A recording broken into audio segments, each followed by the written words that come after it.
Hello বন্ধুরা, আমরা কীরকম আছো? সবাই ভালো আছে। যে আজকে বড় সাইজের ট্যাংরা রান্না করা লাগে নিলাম। তাতে দিয়ে পরিষ্কার করিয়া তারপর হলুদ গুঁড়া লবণ দিয়া ভালোভাবে মাখাইলাম। আজকে রান্না করবো সবজি ছাড়া, আলু টমেটো দিয়া মাছের ঝোল। এই যে মশলা লাগাইয়া কড়াইতে দিচ্ছি, তারপর আরও 2-3টা দিয়ে দিচ্ছি। কড়াইতে জায়গা আছে দেখে এই যে মাছ ভাজা হওয়ার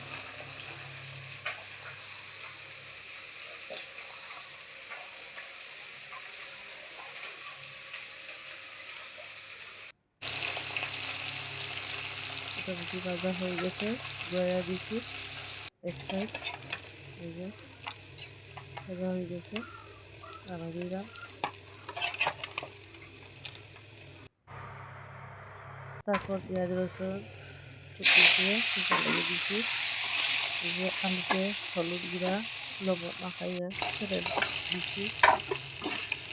আলুটা ভালোভাবে ভাজা হয়ে গেছে, নামাই দিলাম। তারপর জোয়ান দিয়েছি তেলের উপর। তারপর দিয়ে পেঁয়াজ রসুন তেজপাতা দিচ্ছি, দিয়ে ভালোভাবে লাল লাল করে ভাজা করে তারপর টমেটো কুচি দিচ্ছি। দিয়ে ভালোভাবে ভাজা হয়ে গেছে। তারপর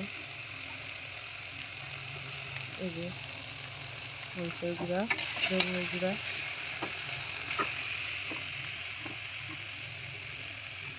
হলুদের গুঁড়া, জিরা গুঁড়া সব একসাথে দিলাম।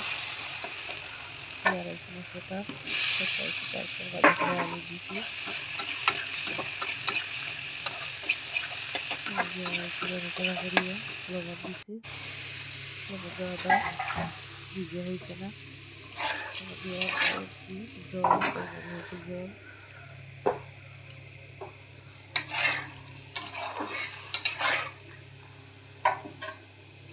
জলটা যখন ফুটে উঠবে, এই যে আলু সিদ্ধ হয়ে গেছে, জলটা ফুটিয়ে গেছে ভালোভাবে। তারপর মাছ চাচ্ছি,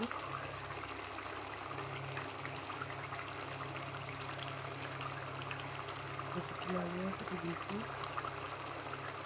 হয়ে গেছে আমাদের মাছের ঝোল আলু টমেটো দিয়ে। আমার রান্না বন্ধ করিও। আমি ভালো রান্না জানি না, তবু ভিডিও ছাড়ি, ভালো লাইক কমেন্ট করিও।